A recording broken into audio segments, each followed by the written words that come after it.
নমস্কার বন্ধুরা, মিষ্টু রান্নাঘরে তোমাদের স্বাগত জানিয়ে শুরু করছি আমার আজকের রেসিপি। আমার আজকের রেসিপি হলো সর্ষে দিয়ে ঘুলাইয়া মাছের ঝাল। রেসিপিটি বানানোর জন্য আমি এখানে নিয়ে নিয়েছি ঘুলাইয়া মাছ। ঘুলাইয়া মাছের রেসিপিটি বানাতে আমার লাগবে যা যা মশলা, তা হলো সর্ষে বাটা, কাঁচা লঙ্কা বাটা, পেঁয়াজ বাটা, আর নিয়ে নিয়েছি টমেটোগুলিকে আমি চিকন চিকন করে কেটে নিয়েছি। এখন আমি মাছগুলি ভাজার জন্য হলুদ আর লবণ দিয়ে মাছগুলিকে মেখে নেব।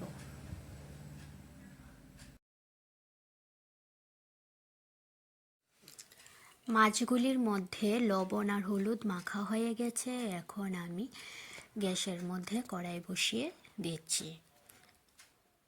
এখন মাছ ভাজার জন্য দিয়ে দেব তেল।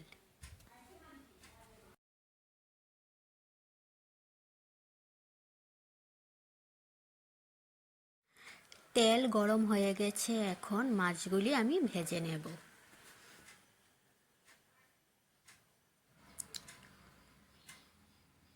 মাছগুলি আমি বেশি ভাজবো না, হালকা করে ভেজে নেব। সর্ষে দিয়ে মাছ রান্না করলে মাছ হালকা করে ভাজলে মাছগুলি খেতে স্বাদ লাগে।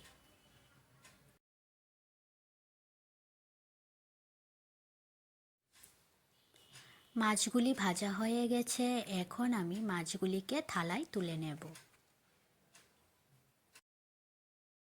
এই তেলে ফোড়নে আমি দিয়ে দেব কালো জিরে।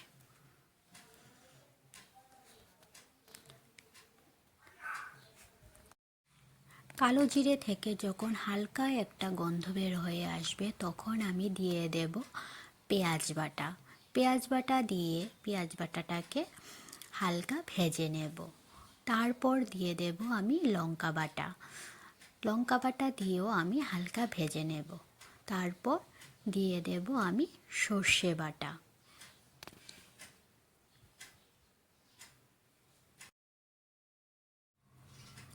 সর্ষে বাটাটা দেওয়ার পর আমি হালকা নেড়ে ছেড়ে তারপর দিয়ে দেব পরিমাণ মতন হলুদ আর লবণ।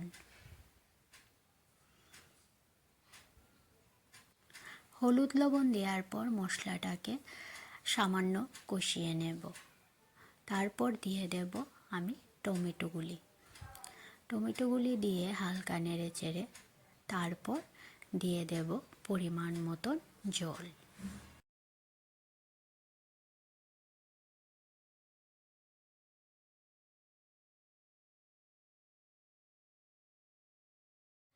মাছের ঝোলটা ফুটে এসেছে, এখন আমি দিয়ে দেব আগে থেকে ভেজে রাখা মাছগুলি দেওয়ার পর আমি আরও কিছুক্ষণ ঝোলটাকে ফুটিয়ে নেব। যখন ঝোলটা থেকে তেল ছাড়বে তখন আমি তরকারিটা নামিয়ে নেব।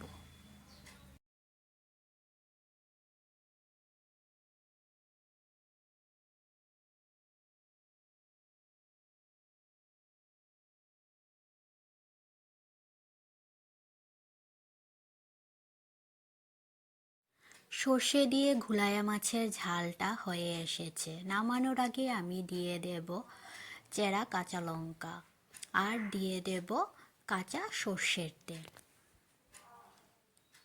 রান্নাটা হয়ে গেছে, এখন আমি প্লেটে নামিয়ে নেব। আমার রেসিপিটি যদি ভালো লেগে থাকে তাহলে লাইক আর সাবস্ক্রাইব করে দেবে।